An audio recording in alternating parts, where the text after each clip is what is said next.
ॐ नमः सिद्धेभ्यः। ॐ नमः सिद्धेभ्यः। ॐ नमः सिद्धेभ्यः। ॐ नमः सिद्धेभ्यः। ॐ नमः सिद्धेभ्यः। नमो अरिहन्ताणम्। नमो अरिहन्ताणम्। नमो सिद्धाणम्। नमो सिद्धाणम्। नमो आयर्याणम्। नमो आयर्याणम्। नमो वज्रायाणम्। नमो वज्रायाणम्। नमो सर्वसापूर्णम्। नमो लोये सर्वसापूर्णम्। पंच परमेश्वर भगवान की देवादिदेव श्री शांतिनाथ भगवान की, आचार्य कुंदकुंद भगवान की, आचार्य गुरु श्री विद्यासागर महाराज,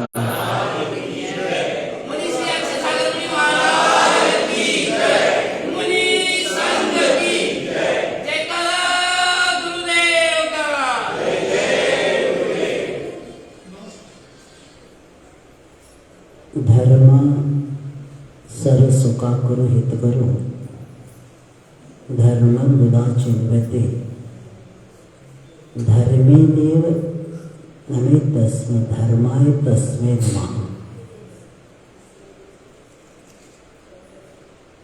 हमारे ऊपर हमारे पूर्वाचार्यों ने बहुत बड़ा उपकार किया है कि हमें सुख का कारण क्या है और आपको अपने जीवन में किसका संग्रह करना चाहिए, ये बताते हुए आचार्य पूज्यपाद महाराज कहते हैं कि धर्म ही सुख का कारण है।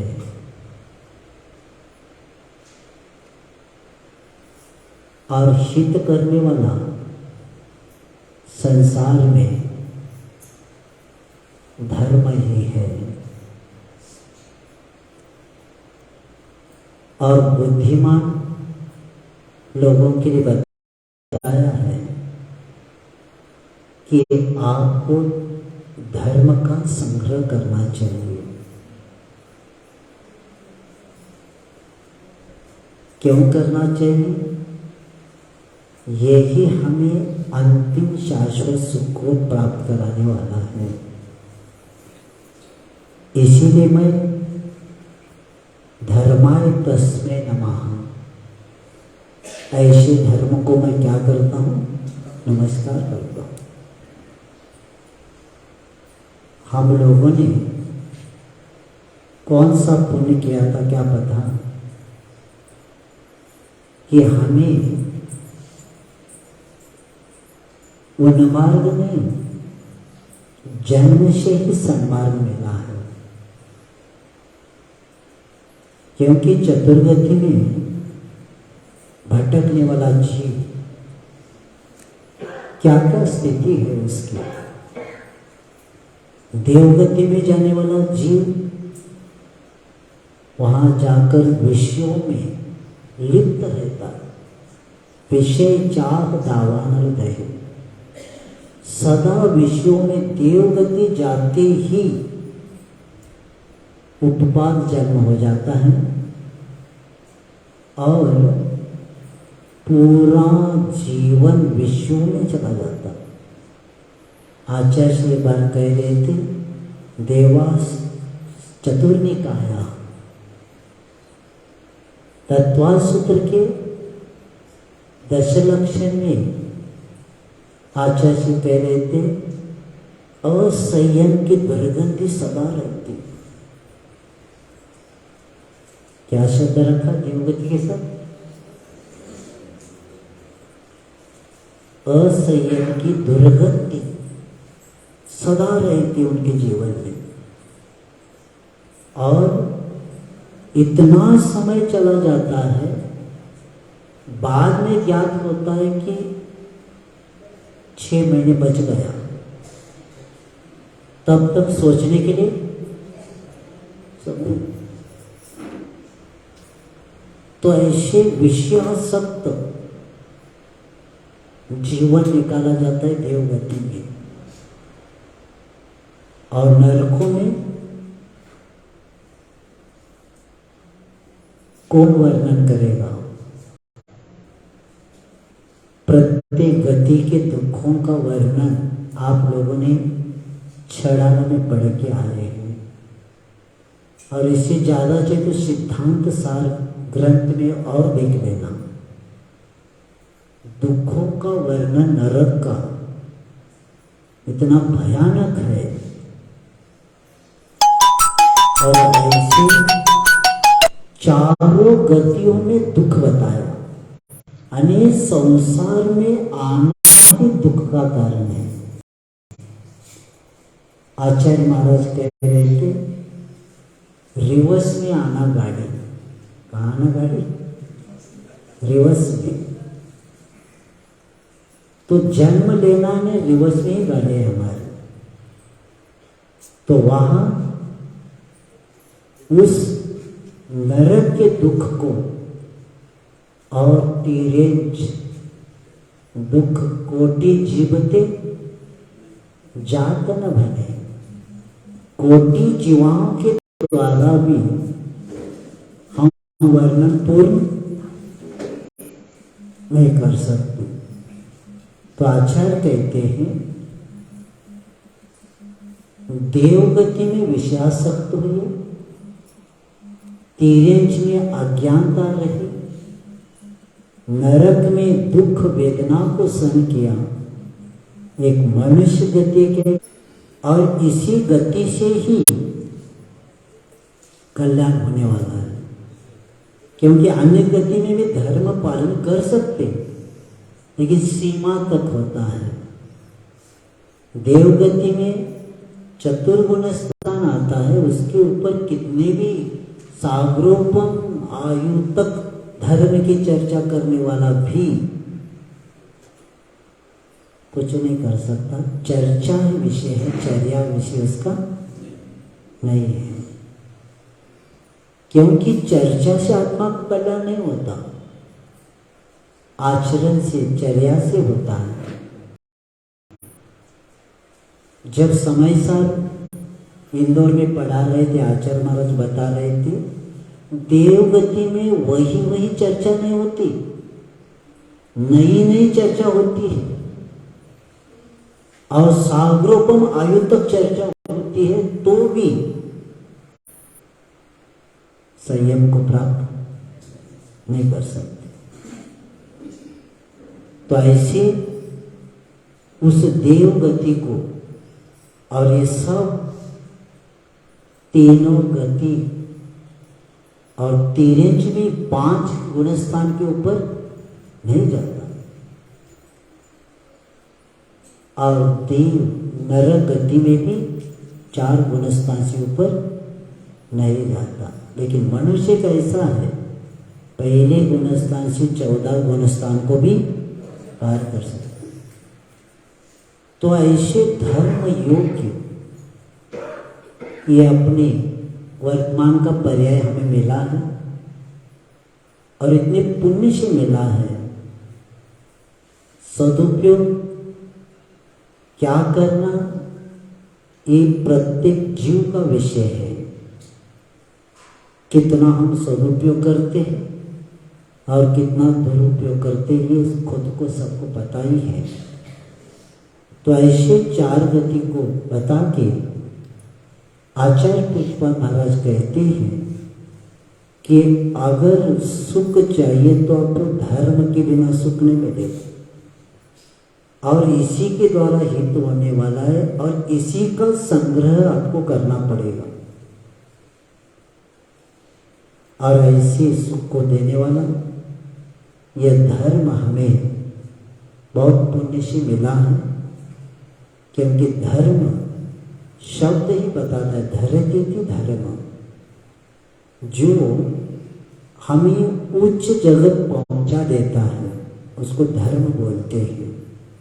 यहाँ किसी पंथ से नहीं, जाति से नहीं, आदि से संबंध नहीं, धर्म का संबंध तत्व से रहता है।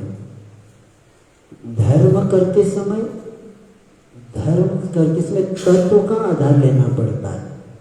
क्रिया पंथ के साथ चलती है, लेकिन धर्म किसके साथ चलता है? तत्व के साथ चलता है।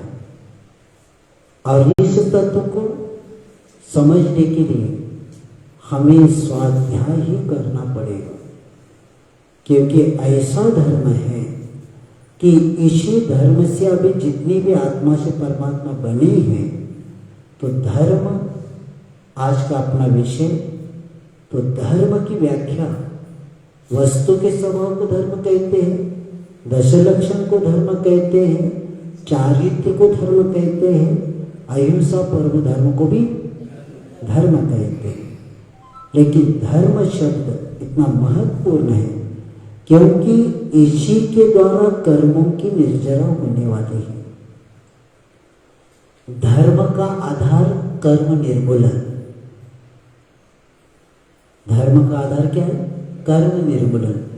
धर्म की क्रिया करते समय अगर हमारी कर्मों की निर्जरा नहीं हो रही है तो समझ लेना कहाँ का धर्म, क्योंकि कर्म का निर्मूलन होना यही धर्म का आधार है।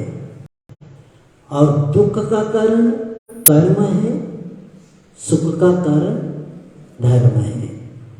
तो ऐसे धर्म, ये धर्म प्राकृतिक धर्म है, और इस धर्म का जैन दर्शन का जिन्होंने अध्ययन किया, प्रत्येक व्यक्ति भावना पाता है। जैसे आइंस्टाइन जैसा कि मरण के बाद अगर जन्म होता है तो भारत में जैन कुल में जन्म हो जाए।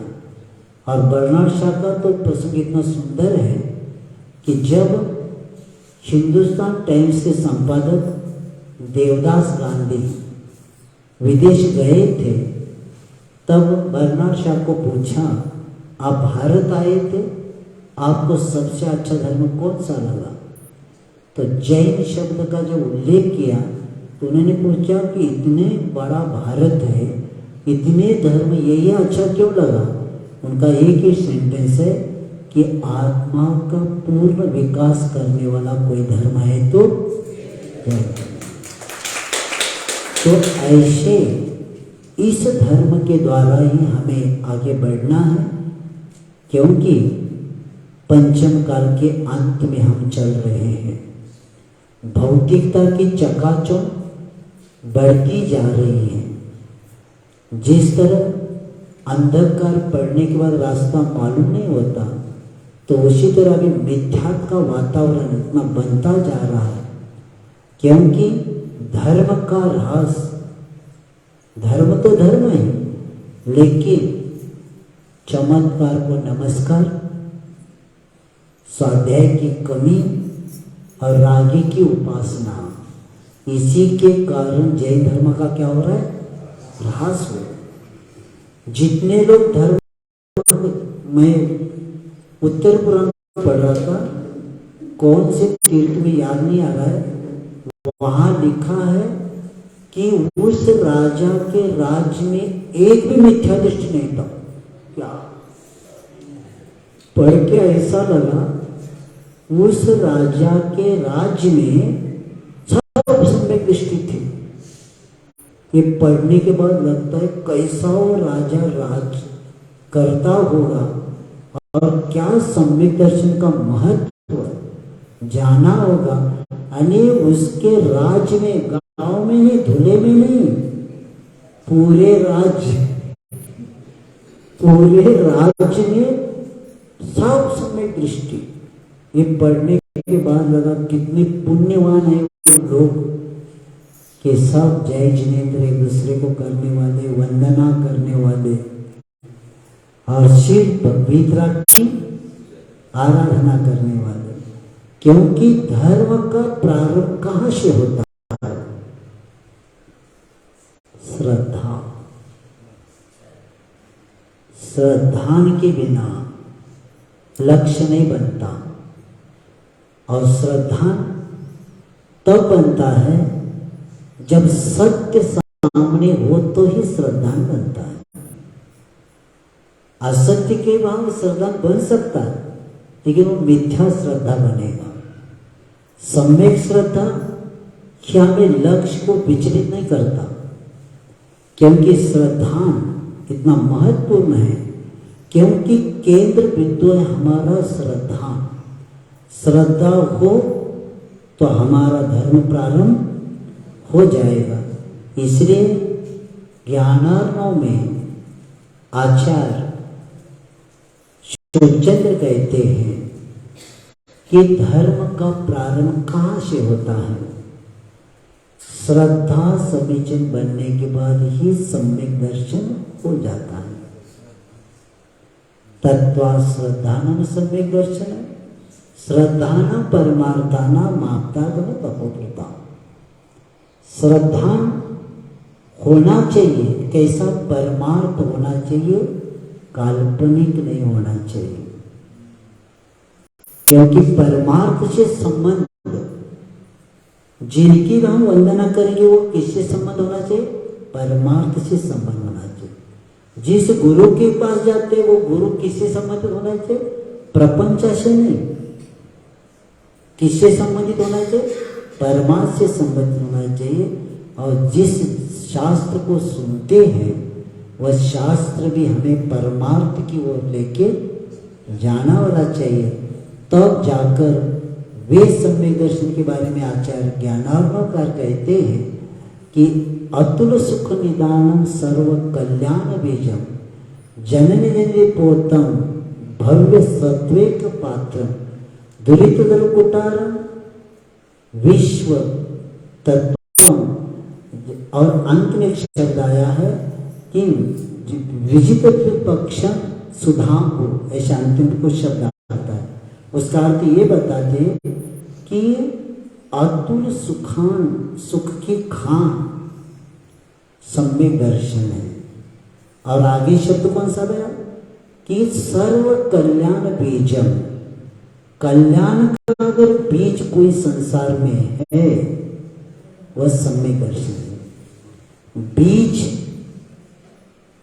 के बिना विद्याव्रत से संभूति स्थिति वृद्धि फलोदया न संति सम्यक बीजा भावे तरो रेव। समंत भद्राचार्य कहते कि विद्या ज्ञान और व्रत, सम्यक दर्शन ज्ञान चारित्र की प्रारंभ, उनका विकास, उनका वर्धन और फल कब मिलेगा? कि सम्यक दर्शन हो तो फल मिलेगा, नहीं तो बीज के अभाव में वृक्ष नहीं, सम्यक दर्शन के अभाव में धर्म नहीं। तो एक छोटा उदाहरण देख के समझाया। और इसीलिए वे सर्व कल्याण बीजम और जननी जननी पोतम, यानी संसार रूपी समुद्र को पार करने के लिए जहाज का काम करता है।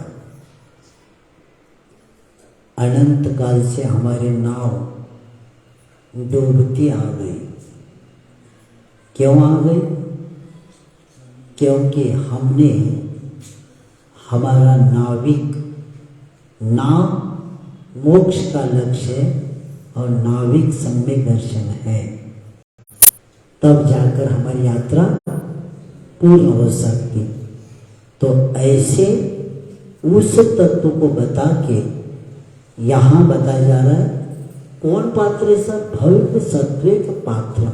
भव्य जीव ही इसको प्राप्त कर सकता है, अभव्य तीन काल में नहीं कर सकता। और दुरितर कुटारम, पाप रूपी वृक्ष को काटने के लिए कुल्हाड़ी का काम करता है। अनंत काल के हमारा पाप रूपी वृक्ष पल्लवित होता जा रहा है, विकसित होता जा रहा है, और ऐसे वृक्ष को काटने के लिए सम्यक दर्शन कुल्हाड़ी का काम करता है। और पुण्य तीर्थ प्रधानम, तीर्थ कौन सा है? ये शिखर जी है, गिरनार ये सब तीर्थ है। आचार्य कहते पहला तीर्थ है सम्यक दर्शन। पुण्य तीर्थ प्रधानम, यानी तीर्थ में प्रधान कौन सा है? सम्यक दर्शन है। ये हो तो उस तीर्थ का काम होगा। अगर ये नहीं है, 108 नहीं 1000 व 800 भी करेंगे, कुछ नहीं। पाषाण के ऊपर रखा हुआ बीज अंकुरित नहीं होता। इसलिए सम्यक कौमुदी में बताया, मिथ्यात्व के साथ कितना भी शील का पालन करो, कितने व्रत नियम पूजा करो, शील कितना भी करो, वो कहते हैं सम्यक के बिना निष्फल क्रिया। सम्यक के अभाव में क्रिया आपकी सब निष्फल है। इसलिए निष्फल है क्योंकि मूल ही आपका नहीं है, तो आगे की चर्चा क्या करनी। तो ये बता के कहते हैं पुण्य तीर्थ प्रदान और विपक्ष यानी मिथ्यात्व पर विजय प्राप्त करने वाला सम्यक दर्शन है। और अंत में कहते हैं सुधांबु, ऐसे अमृत का सम्यक दर्शन रूपी अमृत का पान करो तो उसके द्वारा आपका क्या हो जाएगा? अमरत्व मिल जाएगा। तो ऐसे बता के ये धर्म का मर्म समझे बिना कर्म का हनन नहीं होता, क्योंकि मेरे पास समय ज़्यादा नहीं और मैं आगे का विषय ले रहा हूँ धर्म समाज। और एक शब्द याद रखना, बड़े बड़े महापुरुषों ने उसको जो श्रेष्ठ माना वो धर्म हमें मिला है। क्या? बड़े बड़े महापुरुषों ने जिस धर्म को श्रेष्ठ माना वो धर्म हमें अभागी लोगों को, दरिद्र को मिल गया। आप उसका उपयोग जितना करना कर रहे, क्योंकि बहुत पुरानी किताब में ऊपर हेडिंग लिखा था कि बड़े बड़े महापुरुषों जो श्रेष्ठ माना ऐसा धर्म अपने को मिला।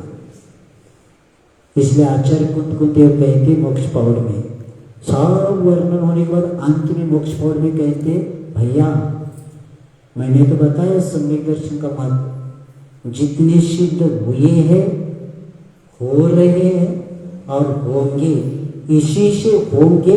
अब तुम्हें जो करना है करो, तुम्हारा भाग्य तुम्हारे हाथ में।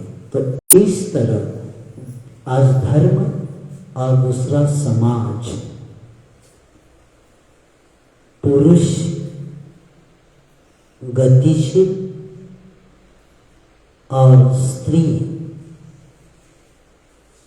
स्थिति को आगे व्यवस्थित रखने वाले मानव के समूह को समाज कहते हैं। और समाज के द्वारा ही हर व्यक्ति का परिचय होता जाता है, क्योंकि समाज एक देह है और उस समाज में रहने वालों का आचरण उस देह को पुष्ट करता है। अगर समाज के लोग धर्म का आचरण नहीं करेंगे तो वो विकलांग बन जाएगा, क्योंकि समाज एक जिस समाज में अनुशासन, जिस समाज में चारित्रवान लोग रहते हैं, उसी के द्वारा समाज विकसित होता है। क्योंकि समाज इस शब्द ही बताता है किसके द्वारा समाज बनता है? परिवार के द्वारा समाज बनता है। परिवार जब तक धर्म से नहीं जुड़ता तब तक समाज का निर्माण नहीं होता। तो इसीलिए परिवार, हर परिवार आज वर्तमान में स्थिति इतनी ऐसे विकृत होती जा रही है क्योंकि परिवार, जैसे आचार्य जिनसे महाराज 53 क्रिया में कुलचर्या बताते हैं। कुलचर्या जिस परिवार में चलती है वही कुल आगे इस समाज को विकसित करता है, और जो कुल चर्या नहीं करता ऐसा परिवार अन्य कुल में परिवर्तित हो जाता है। इसलिए आचार्यों ने कहा है कि कुल वधु, परिवार कहाँ से शुरू होता है कि वह वधु आती है इधर। और श्रमण संस्कृति में नारी के लिए देहरी पर का दीपक बताया है। देहरी पर का दीपक जानते हैं? चौखट रहते हैं, आपका चौखट ही चली गई। पहला लक्ष्मण रेखा थी ना, लक्ष्मण ने रेखा खींची थी, अगर उल्लंघन नहीं करती तो रामायण नहीं होता। इसीलिए परिवार का जो उमरठा बोलते मराठी में, ये उमरठा मर्यादा में रखा था। 5:30-6 बजे तो कोई बाहर नहीं जा सकता था, स्त्री बच्चियां, और उनको देहरी पर का दीपक इसलिए कहा है कि दीपक अंदर भी उजाला करता है और बाहर का उजाला करता है। अनेक संस्कृति को सुरक्षित रखने का सबसे ज्यादा जिम्मेदारी स्त्री पर होती है। जिस तरह आयुर्वेद डॉक्टर नाड़ी पर हाथ रखते हैं और नाड़ी पर हाथ रखते ही बाद में सब बताते कि क्या क्या हुआ है, क्या खाए थे, वे भी बताते। जिस तरह नाड़ी के द्वारा शरीर की बीमारी का और शरीर का ज्ञान होता है, उसी तरह नारी के द्वारा समाज का ज्ञान होता है। उनका खान पान, उनकी वेशभूषा सब इतिहास बताती है। कितना धार्मिक विवेक है ये कौन बताता है? खान पान बताता है इनके पास कितना धार्मिक विवेक है। वेशभूषा बताती है भारतीय है या पाश्चात्य है। ये किसी को बताना नहीं पड़ता, क्योंकि व्यवहार से स्वभाव का ज्ञान होता है, खान पान से धार्मिक विवेक का ज्ञान होता है। और इसीलिए ये पुरुष और स्त्री इन्हीं के द्वारा परिवार होता है, और इनका लक्ष्य भी विवाह का यही होता है कि धर्म के अनुसार संतति प्राप्त करके धर्म के तीर्थ को मुझे आगे बढ़ाना है। इसी लक्ष्य को रहता है। इसीलिए परिवार जुड़े धर्म से, जो परिवार आचार्य कहते हैं, जो परिवार धर्म मंदिर से दूर वह धर्म से भी दूर जाएगा। इसीलिए प्रत्येक परिवार जब तक मंदिर से नहीं जुड़ेगा तब तक हमारा विकास होने वाला है ही नहीं। आप कितना भी पढ़ाई कराओ, कितना भी बच्चियों को और बच्चों को पढ़ाओ, हर गांव में बोलना ठीक नहीं, लेकिन आज के प्रवचन में बोलना पड़ेगा। हर गांव में प्रकरण मेरे पास आ जाते हैं। कब आते वो लेके? सामायिक के बाद कोई नहीं रहता तब आते। इसको समझाओ महाराज। हमने कहा जब तुम्हें समझा रहा तो माने ही नहीं। अब मुझे कह रहे क्या समझाओ, अब गड़ा गया आगे। माता पिता का कुछ भी विनय नहीं, आज्ञाधारक नहीं है, उनको किसी से मतलब ही नहीं। महाराज समझाने के बाद भी वो बच्ची कहती सोचूंगी क्या होगा, कौन समझाएगा, कहाँ का परिवार टिकेगा। उसका एक ही कारण है, हमने धर्म का महत्व बताया नहीं उसको। क्योंकि अन्य समाज के लोग जब प्रवचन सुनते कहते कितना अच्छा धर्म है महाराज। मैं दक्षिण में 2005 में शिरपुपी में निमी सागर जी का गांव है, वहाँ चातुर्मास किया था। बाढ़ में पूरे आसपास के 20-25 गांव के लोग उस गांव में आए थे और पूरे गांव को पानी ने घेरा था। ये ऊंचाई पर था। तो जब आचार्य विद्यासागर अन्नपूर्णा केंद्र शुरू करवाया था, शासन का भी था, लेकिन यहाँ इतनी भीड़ होती थी कि भोजन अच्छा बनता था और किसी की कमी नहीं थी। तो मैं ऐसे ही एक दिन देखने को गया था, लौट रहा था, तो मुसलमान की बच्ची कोई महिला बैठी थी, उन्होंने कहा देखो इन समाज को हमने क्या किया था, कितना काम हमारे लिए कर रहे, ऐसे धर्म में हमारा जन्म होना चाहिए।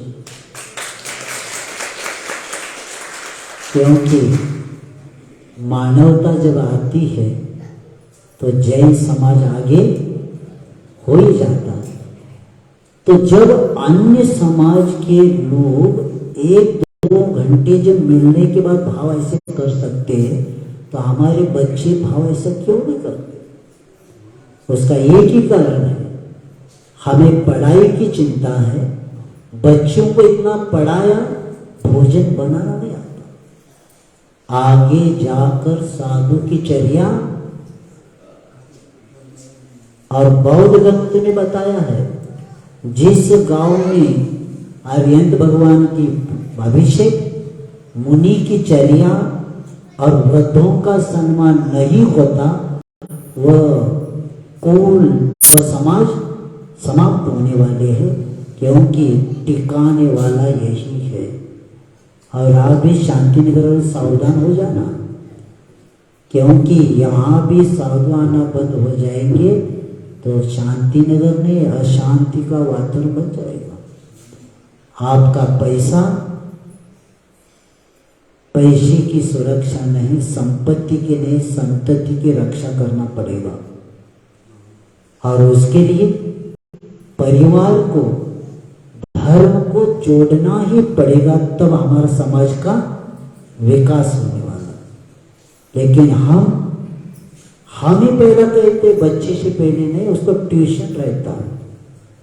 कहाँ का ट्यूशन, क्या पढ़ता है, कहाँ जाती है, कहाँ जाता है, किसने देखा है? पहला शाम को बच्चे बाहर है, अरे ट्यूशन का समय शाम का ही है। क्या पता, तुम दुकान में बैठे और ये घर में बैठे, बीच में क्या होता है किसको पता। वहां से निकलते मोबाइल शुरू होता है, घर तक आने तक घर में एकदम शांत हो। मायाचारी 1 नंबर की स्त्री रहती है।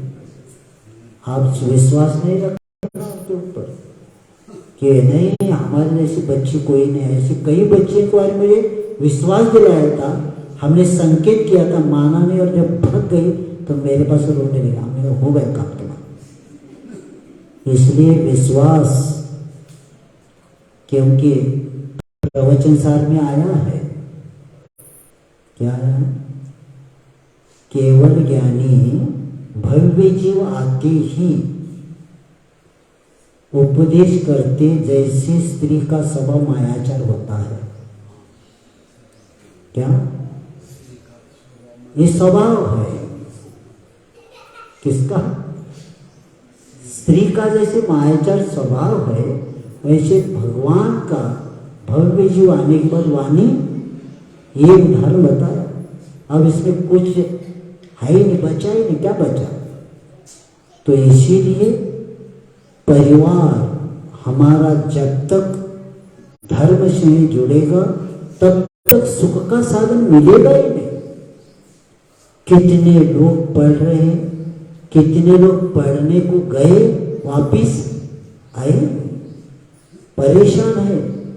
पढ़ाते समय है मंदिर में आगे चढ़े समय कह रहे थे ऑस्ट्रेलिया में, उधर का चंदन कहाँ है लड़का? ऑस्ट्रेलिया में, अमेरिका में। ये मुझे गप्पा यही तो मिलता है, बाद में मिलती नहीं हो। अने यहाँ चर्चा विदेश की करके बाद में अंत्य संस्कार के लिए कोई नगर पालिका उठाएगी। ये स्थिति है। इसलिए आचार्य अभी वर्तमान में पढ़ाई करने वालों को आशीर्वाद देना बंद कर। क्या करना? तुम विदेश में जाकर बैठेगे तो ये कौन? आपका कुल ही समाप्त होने वाला। विदेश में जन्मने वाला लड़का, मैंने प्रवचन बताया था एक दिन, ऑस्ट्रेलिया से आया, बीमार पड़ गया, जो 2 महीने के 1.5 महीने छुट्टी लेकर आया था, लेकिन वापिस जाना पड़ा क्योंकि ऑस्ट्रेलिया में लड़का जन्मा है तो यहाँ का पानी नहीं पचता, यहाँ का भोजन नहीं पचता, इसलिए वापिस तो मेरे पास आया जाते समय जा रहा हूँ। हमने कहा क्यों? सांगली जिले की कथा ही है। तो हमने कहा अभी तो 1.5 महीने नहीं मारो, 15 दिन हो गए, लेकिन यहाँ वो बीमार पड़ रहा है, यहाँ का कुछ पचना है। हमने कहा इसकी बाद की पीढ़ी वापस, जब पानी नहीं पचेगा तो शादी नहीं करेगा क्या? उधर ही करेगा और वंश नष्ट क्या हो गए। तो इसीलिए परिवार जब तक धर्म से नहीं जुड़ता तब तक समाज का निर्माण नहीं होता। इसलिए आप लोगों को पढ़ाने के लिए मना नहीं। पहले के व्यापार कितना अच्छा चल रहा था, बाकी के सब चल रहा था, लेकिन ये मैकेले में कहाँ है? हमारे स्कूल में इंग्लिश जो पढ़ने वाला वो नौकर ही बनेगा, मालिक बन नहीं सकता, क्योंकि बाबू के लिए हमने कॉन्वेंट निकाला है। किसके लिए? हमारे नौकर चाहिए। इसीलिए करोड़पति के बच्चे भी जॉब करना चाहते हैं। हवेलियां सब खाली पड़ी है। महाराष्ट्र में 2-3 जगह देखा, बड़े बड़े हवेलियां बंद पड़ी है। कौन? बूढ़े दोनों रह रहे और बस वो कहते इधर रहो, उधर कुछ संतान होने में तो आ जाओ, कहते थोड़ा काम होगा जाओ वापस, यहाँ अड़चन होता है हमको। बिना पेमेंट का कौन मिलेगा? माता पिता तो है ही, और काम हो गया जाओ वापस। तो ये क्यों हुआ? क्योंकि जीवन का लक्ष्य ही चेंज हुआ।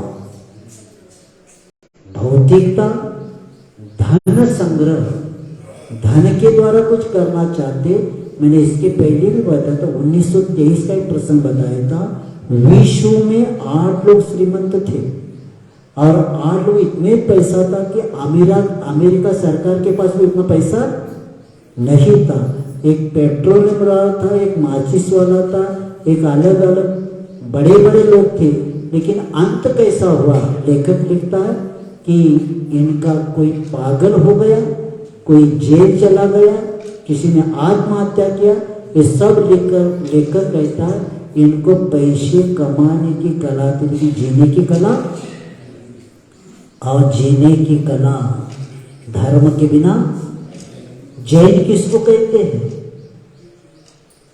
जिसको जीने की कला आ गई वो जैन, जिसको जीने की कला में वो जैन कहाँ का? तो इस तत्व को हमने बहुत अच्छे से समझना है और दिनों दिन जो ह्रास हो रहा है उसका कारण यही है कि हम भौतिकता से इसमें प्रभावित होते जा रहे। हमारा खान पान बिगड़ गया, क्योंकि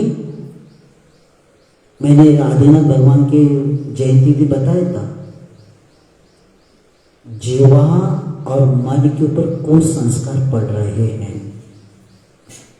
जीवा और मन के ऊपर अभक्ष के कारण कुसंस्कार पड़ते जा रहे, और कुसंस्कार के कारण वो व्यक्ति धर्म से दूर होता जा रहा है।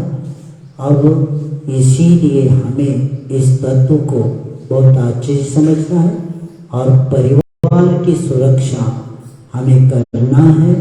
तो परिवार की सुरक्षा धन से नहीं होता, परिवार की सुरक्षा धर्म संस्कार से ही होता है। और इसलिए हम हमारे बच्चों को संस्कारित करें, क्योंकि संस्कार ही सबसे बड़ा धन है। इसी धन के द्वारा वह जीव, क्योंकि पूत सपुत हो का धन संचय, और पूत कपुत हो का धन संचय। लड़का संस्कारित है तो पैसे क्यों कमा रहे हैं, और लड़का संस्कारित नहीं तो पैसे क्यों कमा रहे? दोनों जगह प्रश्न किया, क्योंकि संस्कार में तो क्यों कमा रहे, वो सब उड़ाने वाला, और लड़का संस्कृत क्यों कमा रहे, वो खुद कमाएगा, आपको कमाने की जरूरत नहीं, क्योंकि संस्कार ही उसको आगे लेके जाता है। और इसीलिए मैं यही सोच के आज का विषय रखा था, लेकिन 1-1.5 मिनट का करना था, लेकिन आज आपके यहाँ से कोई ऑफिसर 3:45 बजे आने वाले हैं, तो एक 5-10 मिनट करके मैं समाप्त कर रहा हूँ, क्योंकि वेदना बहुत है हमारे पास। आपको देखकर लगता है, जब मंदिर जी में आते हैं, युवकों को देखते हैं, तब लगता है कि कल क्या होगा इस बड़े बड़े मंदिरों का, कल कौन आराधना करेगा। क्योंकि जो अभी जॉब कर रहे, जिन पास संस्कार है तो ठीक है, कई लोग पास संस्कार मिलके नहीं, स्वाध्याय करने के लिए तैयार नहीं। अब वो अपने बच्चों को क्या बताएंगे? मंदिर में आने के बाद कायोत्सर्ग कहाँ करना, ये भी पता नहीं।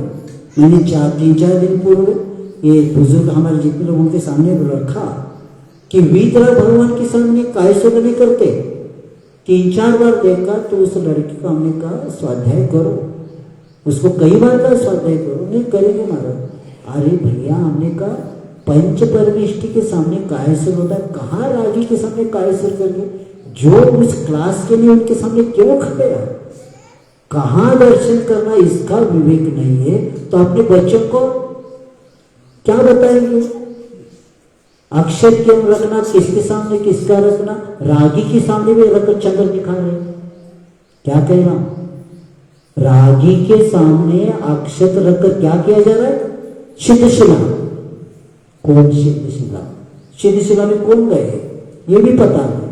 तो इसका कारण है ये इतना अंधकार बढ़ता जा रहा है। इसीलिए अपनी संतान को संस्कारित करो, नहीं तो कल स्थिति इतनी भयानक दिख रही है सामने। आचार्य मूलाचार्य में कहे थे हम बच गए, शब्द सुनो, क्या कहा था इसने? हम बच गए। ये भौतिकता के पहले जन्म हुआ, कल्याण करके जल्दी हम निकल गए, क्या करेंगे? क्योंकि अभी के माता पिता ही संस्कारित बहुत कम है, वो अपने बच्चों को संस्कार नहीं दे पा रहे, और बच्चे भी नहीं मान रहे। तो इसीलिए हमें इस धर्म को जो पुण्य से मिला है, इसको आगे बढ़ाना है, समाज का विकास करना है। तो पहला हमारा परिवार क्या बने? मंदिर से जुड़े, धर्म से जुड़े, क्योंकि स्वाध्याय आदि के बिना सब प्रश्नों का उत्तर स्वाध्याय, किसी को पूछने की जरूरत नहीं, गुणस्थान का ज्ञान नहीं। गुणस्थान जब मैं श्रवणबेलगोला गए थे तब सब महाराज और भट्टारक चारुकीर्ति बैठे थे। तब उन्होंने कहा, तो हमने कहा, पूछा यहाँ कौन सी ग्रंथ का रचना हुई? गोमड़ साहब चंद्रगिरी पर। तो उन्होंने खंत व्यक्त किया कि महाराज गोमड़ साहब कर्मकांड की रचना नेमिनाथ भगवान जी की चंद्रगिरी मंदिर में बैठ के नेमिचंद्र आचार्य ने लिखा। लेकिन दुर्भाग्य है उत्तर के लोग आकर उसका अनुवाद करके हिंदी में छपवाया। मैं अभी छपवा रहा हूं यहाँ का भाषा में। तब उन्होंने बताया गुणस्थान के बिना पूज्य अपूज का निर्णय नहीं होता। और गुणस्थान कौन जानता? समय ही नहीं जानने को, क्योंकि गुणस्थान चारुकीर्ति जी के शब्द है, गुणस्थान के बिना पूज्य अपूज का निर्णय नहीं होता। तो उन्होंने कहा हम अभी छपवा रहे हैं उसको। यानी उत्तर वाले यहाँ का हिंदी में अनुवाद करके विद्वान बन गए, लेकिन हम अभी भी अंधेरे में थे। अब छप गया गोमड़सार कर्मकांड, जीवकांड। कितनी कमी, कब नेमिचंद्र आचार्य हो गई, कब रचना हो गई, और उसे 8-10 साल पूर्व अभी अभी प्रकाशन कन्नड़ में हो रहा है। इसीलिए गुणस्थान का ज्ञान हुए बिना, और गुणस्थान में किसी का कुछ संबंध नहीं रहता। गुणस्थान तो हमारे जैन दर्शन का मूल रीढ़ है। कौन कहाँ बैठा है पूछना नहीं पड़ता। गुणस्थान देखो, कपड़े में है तो निचले गुणस्थान में, असही में बस जहां जहां कपड़ा है वो क्या है? असही है। और थोड़ा लंगोट आ जाए, आरे का बन जाए, बस 5, वो भी पंच परमेष्टि में आते हैं। उनका भी संबंध है पंच परमेष्टि से। बाद में कहते छठे गुणस्थान से ही पूज्यता प्रारंभ हो जाती। कोई नहीं बता सकता। इसलिए गुणस्थान का ज्ञान, इसलिए सब प्रश्नों का उत्तर गुणस्थान है। और गुणस्थान किसी पंथ का नहीं होता, तत्व का साथ ही गुणस्थान चलता है। और धर्म तत्व के साथ हो जाए, सब जीवों का कल्याण ही कल्याण होने वाला है। तो इसीलिए समाज को निर्माण हमें करना है। तो हमारा परिवार पहला स्वाध्याय करे, धर्म से जुड़े, तब जाकर आगे क्या कार्य हो सकता है। और इसीलिए हमें लक्ष्य बनाना है कि ये धर्म पुनः बार बार मिलने वाला है ही नहीं, और ये अंतिम मौका है हमें कल्याण करने का। और ये भी याद रखना, आचार्य कह रहे थे अंतिम मौका है, करके ले लो, बाद में पश्चात और दुर्गति सामने खड़ी है। क्या दुर्गति सामने खड़ी है? इसलिए कल्याण कौन क्या करता है देखना नहीं, अपने को क्या करना है देखते रहो। क्या करना है अपने को? राग द्वेष से भरा हुआ संसार, हट नहीं चलता जिनसा, और आग्रह भी नहीं चलता। यहाँ तत्व के साथ ही चलता है, और इसी के द्वारा कल्याण हुआ है, और इसी के द्वारा कल्याण होने वाला है, इसके अलावा नहीं होने वाला। तो ऐसे उस धर्म के तत्व को सुनेंगे, समझेंगे, और भावना यही बातें हैं कि हर जीव इसको समझ के मार्ग पर चले, क्योंकि संसार में कोई भी अपना शत्रु है ही नहीं। हर जीव के साथ कई भवों के कई संबंध जुड़े हैं। मैं अभी भागवत में प्रवचन करके आया था, तो पद्म पुराण में एक जगह आया है कि जो आज व्यक्ति मांस खा रहा है वो अपने पूर्वजों को मार के खा रहा है। ऐसे शब्द दिया। कोई मात हो सकती है, कोई पिता हो सकते हैं, कोई बहन हो सकती है। ये करके रविशन आचार्य कहते हैं मांस खाने वाला व्यक्ति, क्योंकि प्रत्येक जीव का हमारा किसी न किसी अनंत का संबंध रहा है।